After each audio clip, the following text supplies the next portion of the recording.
For the record, I am recording this conversation. Recording just to make sure we're all on the same page here. Now, on the table, right? Some of y'all folks out there aren't taking too kindly to a little movie called Eddington. I mean, it's a work of art, and what can you really say if you're over here saying bad stuff about art?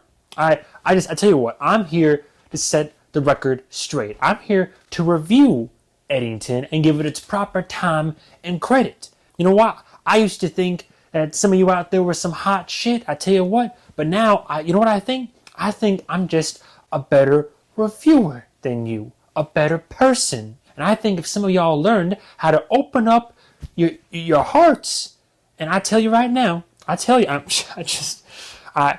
people at Eddington appreciate a good movie review, just like we like our guns, right? Now, I tell you, I don't want to condemn nobody, offer any challenges to the forum over here, but we're going to set the record straight, talk about this. You are not a coincidence. We are not a coincidence. Look, it's going on.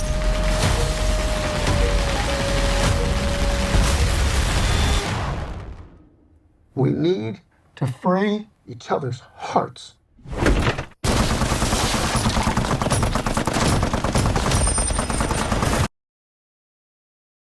And today we have Eddington.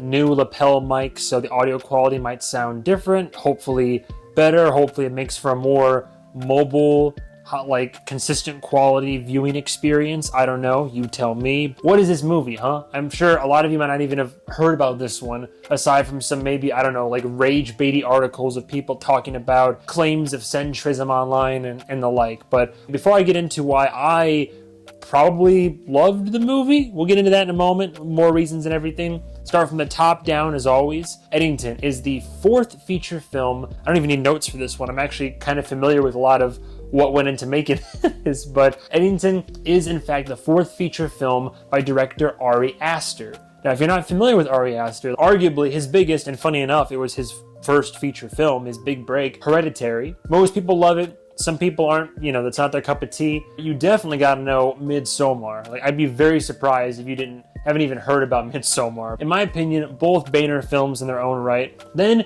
he shifted gears a little bit. His third film, the last one that I reviewed on my channel, I believe, Beau is Afraid, which is the third one in his first foray working with Joaquin Phoenix. I believe it's his longest film to date. Definitely his most controversial and divisive. I wasn't sure what really to make of it. And then the fourth act comes into play and it all came together for me. I loved it. But anyway, I digress. Eddington is Ari Aster's fourth and latest film. He's been writing it for a while, but it wasn't until after Beau is Afraid came out and we as not just a country, but as a world experienced the pandemic. He was then able to kind of fold that into the working script and narrative he had for Eddington, and now we have our film. Definitely some big names in this movie. The main character of the film, played by Joaquin Phoenix. That's right. Second film he's done with Joaquin Phoenix. Otherwise, you look at the poster, you think, hey, no, I know some of those other faces. Pedro Pascal, the man who is in everything this summer of 2025, for sure. A couple other roles that not as impactful as I think we thought they would be, but we got Emma Stone in this one as well, and of course Austin Butler, a regular who's who of modern actors, classic actors, into the movie. What is Eddington? What is it about? At risk of drawing inspiration from what other reviewers have kind of summarized this film as, basically like a modern Western, I'm hard pressed to disagree. Honestly, that is pretty accurate. We go back 5 years to pretty much the heart of the pandemic, lockdowns going on, masks being worn, 6 feet apart per person. You have Joaquin Phoenix's character, who is a sheriff of this very, I believe it's a real town. I'm pretty sure it's in New Mexico, but I'm pretty sure Eddington exists, ? I know wherever they shot this is a real place, unless I'm mistaken. A24 literally had a whole promotional thing where they got a bus of people to a theater out there to see the movie. He plays the sheriff of the small town. The pandemic's going on. He's getting frustrated with it, and temperaments and people being too, sensitive and uppity and all this, including Pedro Pascal's character of the current, residing mayor, running for re-election. Him and Joaquin Phoenix's character cross paths on a few times. There's clearly some history there of some type. Gets to a boiling point where finally Joaquin Phoenix is like, you know what, screw this, I could do better. I'm gonna run for mayor. And that shakes up the pot. And that's why I'm running for mayor. Mayor of Eddington. Did he just say what I think he said? And that's basically the movie. Is people get into arguments about politics and social activism because then also, the George Floyd situation happens, and then we got the riots going on, and then we have people that are protesting, and it's a whole thing. But and the trailer pretty much outlines that. But even watching the trailer, thinking that you've seen what the film has to offer, boy howdy, baby, let me tell you. And at no one point did I know what way this film was gonna go. This is a ride. I'll start with the positives first, as always. In my opinion, Ari Aster is 4 for 4 so far. And I'm seeing a lot of mixed opinions of this online, and that's why I'm glad I went to go see this before reading any reviews. I saw it opening night at my local art house cinema, and I walked out thinking, man, that was a crazy time. My chest was tight. I was anxious. I was feeling the sense of dread. I was feeling almost like a physical sickness, but it was such an experience. And I was like, wow, what a ride. I enjoyed that. I felt like that film had so much to say. That was great. He's 4 for 4. I go online, and the reviews by both critics and audiences alike aren't particularly favorable. I mean, there's good reviews out there, don't get me wrong, but so many reviews from people that say they hated it. It's the worst film of the year for them. And I did some digging, and I think people are getting the wrong impression from this film. The good, right? I mean, Ari, as usual, I think in terms of cultural relevancy, the commentary offered through the works. I mean, in this case, there's definitely social and political commentary to be offered. It's a study in subtext. We'll get into that in a moment. The direction, the cinematography, the editing, it's funny. There was a recent podcast, the A24 podcast, where Ari Aster and Bill Hader, one of my favorites out there, sat down to talk about this, but also cinema in general. And in doing so, it made me think, after seeing Eddington, low-key very similar to Barry in a lot of ways, and execution, and how certain scenes and episodes and moments, I don't know if it got inspiration from Barry, but I definitely picked up heavy Barry vibes. Loved all of that. The writing, I said that Ari has his pulse on this country to a degree that is unsettling but painfully accurate. I think the representation, at least so far as what's demonstrated and shown in this movie, is painfully accurate for both that year, but also still kind of to this day. Joaquin plays a character that he's not a good guy, but he plays this character so well, he just disappears into it. But none of these people are particularly great folks.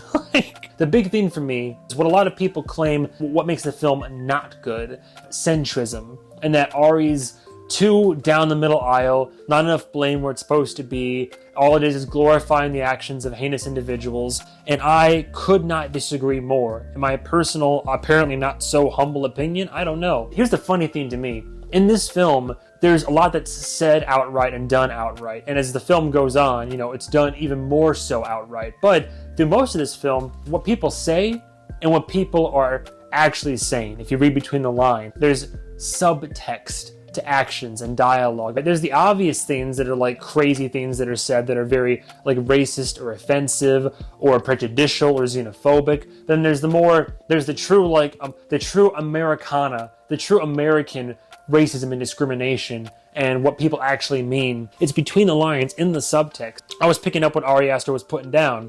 I feel like a lot of the blame is put on the actions and the mindset of, the more intolerant groups and people, individuals out there, both in rhetoric but also in action. Now, don't get me wrong, I do appreciate how the film does kind of call to attention some of the hypocrisy of the left, of which I would be lying if I said there was absolutely none. Not to get a political soapbox here, but yeah, there's some hypocrisy on both sides. But I think the film acknowledges that a lot of the issues kind of come from the extremist factions and the right-wing stuff. Again, I'm sure comments are going to be rough territory on this one, but I'm just giving you my opinion. And in doing so for this film, you kind of have to get political a little bit, or a lot of it.